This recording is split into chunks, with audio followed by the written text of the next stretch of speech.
Tired of the same boring old sales strategies at all? We thought so. So we're joined today by someone known for injecting fun and comedy into the world of sales. It's brand awareness manager for SalesLoft, Tom Boston. Tom, how you doing today? Joe, I'm doing very well. I'm feeling good. I've had a good week and we've got some sunshine, which can only be a good thing. Finally. Feels like winter has left us and let's onwards towards summer. So yeah, feeling good. Absolutely. Do you know, it's just a bit of nice weather. Just makes everyone a bit happier, doesn't it? So let's jump straight into some questions I've got ready for you, Tom. Can you tell us your personal story and how you became an expert into making sales fun? Yeah, well, I'll give it a good go. I am the brand awareness manager at Sales Loft, and my journey into that role started as an SDR, right? And it wasn't the first SDR role that I'd had. I'd had a fair few sales roles before I found one that really kind of suited me. And it was during that role that I decided to, I guess, experiment, if you like, with building a personal brand and using social media. And I knew that it was probably a good idea, but I had, openly, I didn't really know what I was doing. I was just trying a lot of things. Mm, And luckily a lot of the things worked. A lot of the content landed with prospects, started to build an audience. And now here I am. I get to bang the drum for Sales Loft and also help other sellers who want to inject some fun to their process and want to learn about social selling, how to do that too. So I feel very mm. lucky to be able to do that. Wonderful stuff. Yeah, absolutely. So, I mean, you were touching on it there on, helping other people do the same thing, inject a bit of passion, a bit of fun into it. What are the biggest challenges facing those SDRs that, because sales can be a tough gig? What's what are the biggest challenges of getting them to go, right, here's how we're doing this then? Yeah, I think there's a couple of things, and you touched on it there. Sales is a tough gig. I would actually go further than that and say sales is probably one of the hardest jobs in the world, right? And it's constant rejection. It's disheartening. I'm really selling it to anyone who is looking at a sales role Anyone's right now. thinking about it. It's an uphill battle, and the lows are really low and the highs are really high. So like it does take a certain type of person, I think. But when we're looking at challenges and what are the challenges that people face in regards to making it enjoyable, I would say it's sellers' hearts not really being in it, right? Mm, You have to kind of, you know, face it head on and understand that it's gonna be really difficult, and your heart has to be in it in the sense that, yeah, I know this is gonna be tough, but I also know this could be really great. And I know that I can achieve my goals. I know that I can make an impact. I can elevate my career. So it's about embracing just how difficult it is. I think that's the biggest challenge. And the people who kind of drop off or don't do as well are the people who go, well, I don't think my heart was ever really in it in the first mm. place. So I suppose it is what you're saying is it's making that absolute commitment of changing your mindset to go, you can't change the fact that sales is hard. What you can change is your mindset about it. So I assume then that's what leads to being able to sort of put out like, humor and content in that way is because you're exposing that hardship, right? If you're sharing that hardship, that's what makes it relatable. Is that right? Yeah, well, I mean, I was in a particularly fortunate situation that the product that I was selling, Sales Loft, solved a lot of the pain points that sellers go through. And I Mm, was also going through them as a seller. So it felt like the perfect combination of, well, here's my content, right? I'm already reaching out to prospects and telling them how we can make their sales process easier. So why not turn that on its head and talk about the pain points on social to kind mm. of really shine a light on that and just how kind of hard it is. And that's the content that's worked really well for me because salespeople, sales leaders, and anyone who's ever done a sales role looks at that and goes, "Oh, I get it. I've been there, done that, got the t-shirt." Yeah, yeah. So how important was it that you 100% believed in the products that you were selling? Well, I've done roles in the past where I've not believed in the products that I'm selling. My very first role in B2B sales, I sold gas and electricity, and it's safe to say that my heart wasn't in it, Joe, you know, because it's tough to get really excited about that kind of stuff. And don't get me wrong, that was where I kind of honed my craft, and that's where I got my thick skin. Because I tell you, Mm.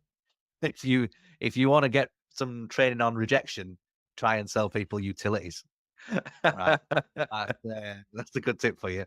But I think that like, yeah, if you can if you can find a product or service that you can get behind and that you know adds value. Like I joined SalesLoft because I'd used SalesLoft at a Mm. previous company. And I was like, oh, okay. Well, I want to go work there because I'll be able to talk about this because this is great. And I think that like that came across when I was a seller. And I don't know about you, but the great sales experiences I've had are from sellers who are like, well, I use what I'm selling, whether that's, software or whether that's, I don't know, trainers, if you can get excited about the thing that you're selling and you're actively engaged in the sector and all that kind of stuff, that becomes infectious, and I think Mm. it's so important. And again, not everyone's in the situation where they're working at a company where they can really get behind it because maybe their heart's not quite there. But if you can try your best to shift your mindset, I know that's what I did selling utilities, right? I still had fun at I still had fun at work, otherwise I would have probably lost my mind, right? It's about trying to find ways to get behind what you're selling because that's so Mm. important. So let's get back into talking about creating content then, Tom. I wonder what did that first bit of content look like for you? What was that process of going, okay, well, I've had an idea. It's like, well, I'm gonna make something and put it out and then see the response of it. What was that journey like? Yeah, so I knew content needed to be on my profile because the first step in my sales process was connect with someone on LinkedIn. It was Mm. literally step one. And I looked at my profile and I was like, there's nothing there. There's no content that brings my personality out, and there's no content which is about what I'm selling. So I leaned into video. I was like, video is a really great way to just get my face on my profile. Mm. And I took myself away to a meeting room in 2019 and I did a one take to camera on my phone. And I spoke for about 2 minutes, but I didn't really say anything.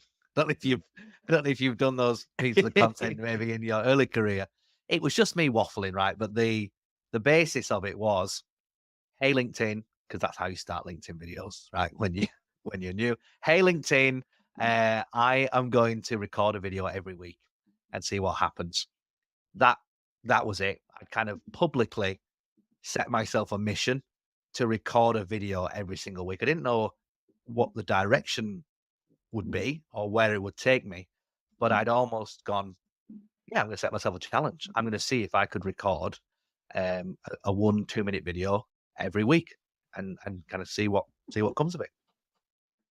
So then, and then that evolves into the sort of the comedy sketches that you make. Then, at what point do you think the company started leveraging you as an asset in that way? Going, hang on a minute, Tom's got something here. What was that like?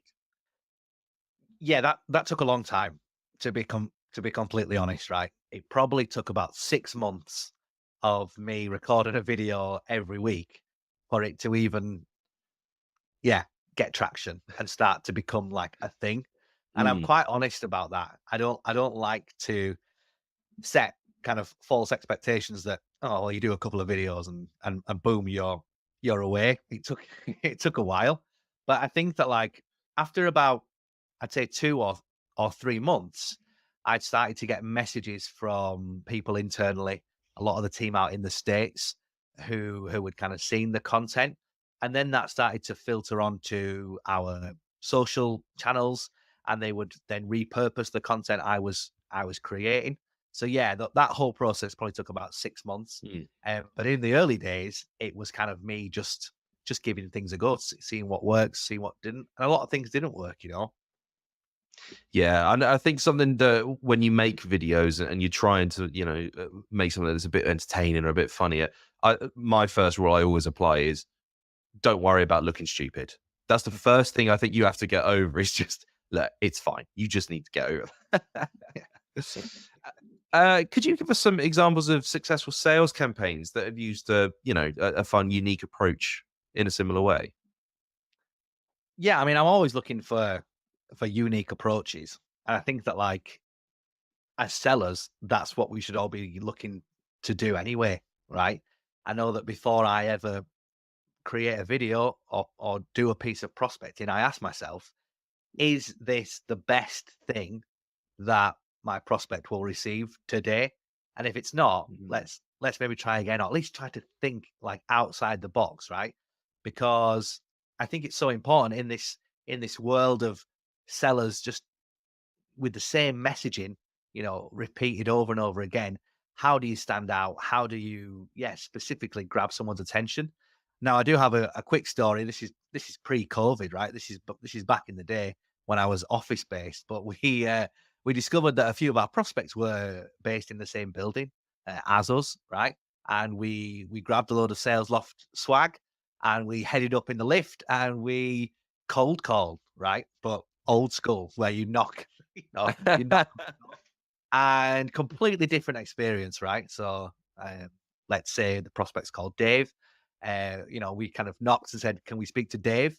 And as we said it, his head, because he heard his own name, his head turned around, and the gatekeeper or the person who answered the door sort of went, yeah, he's just there. And Dave came up and spoke to us, right?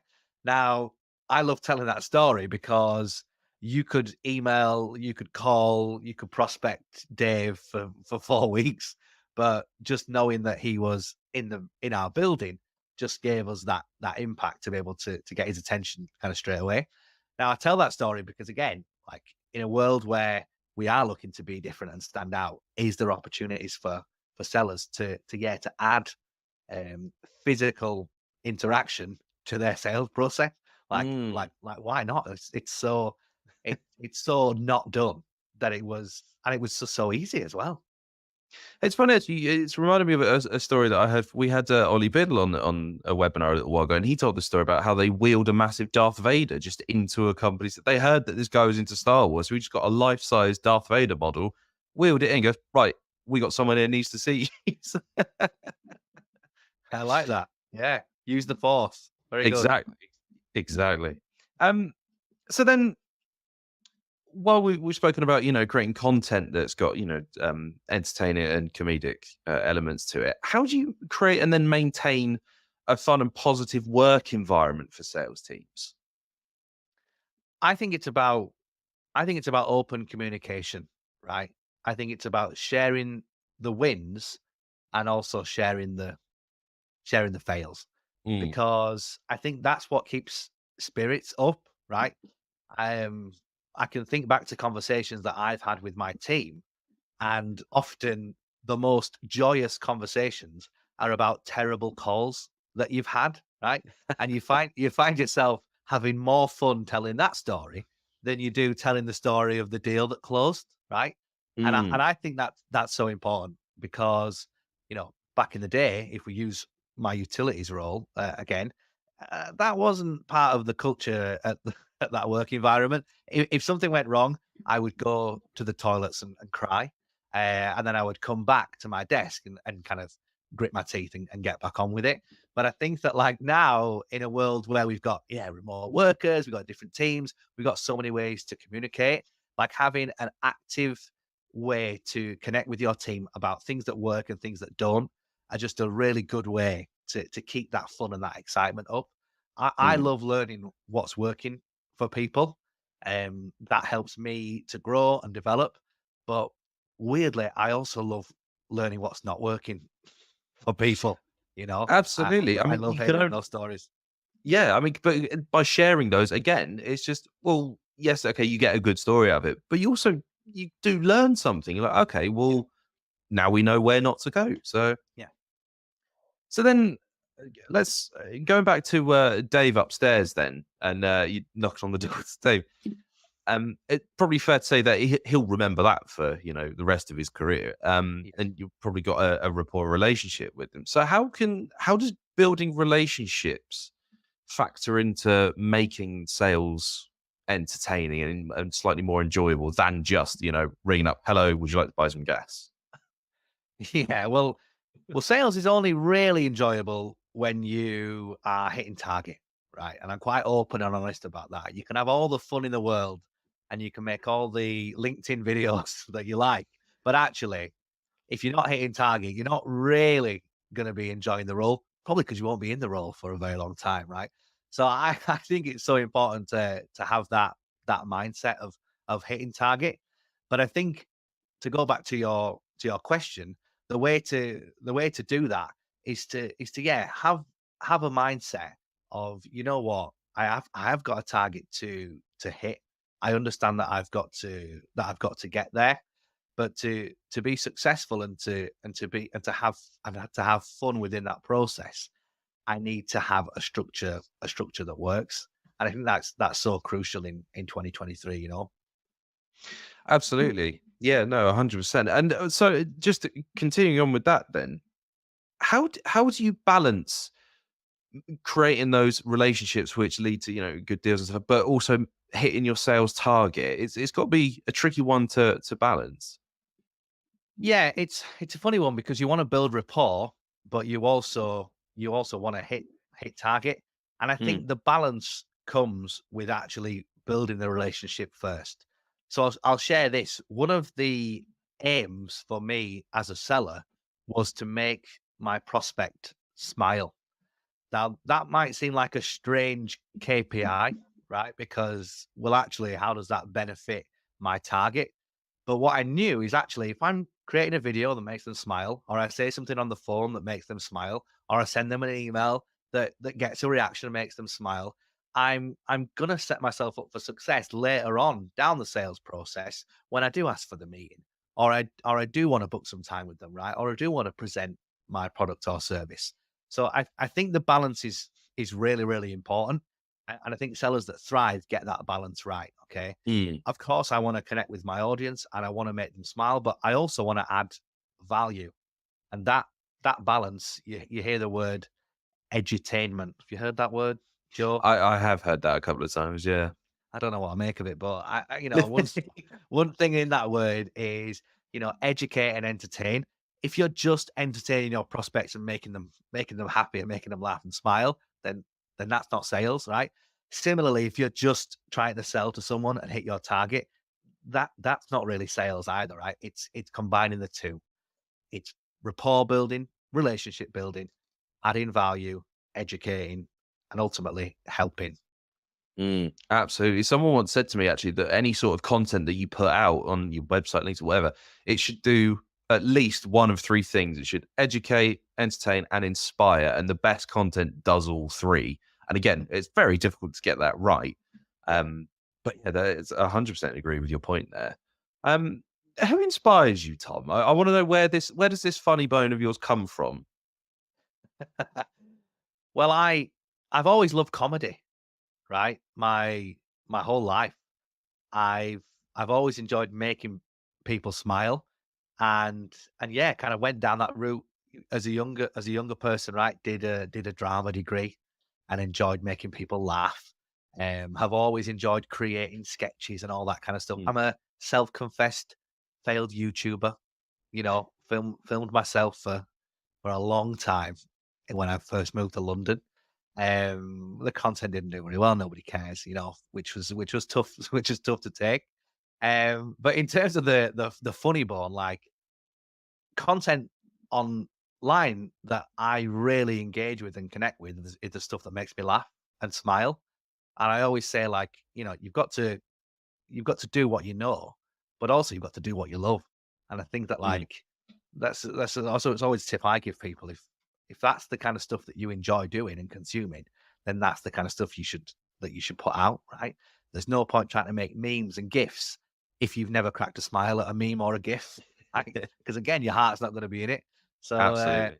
I say that to people I work with, right? You need to draw on your personality, your interests. I'm quite a silly person. My wife will tell you that.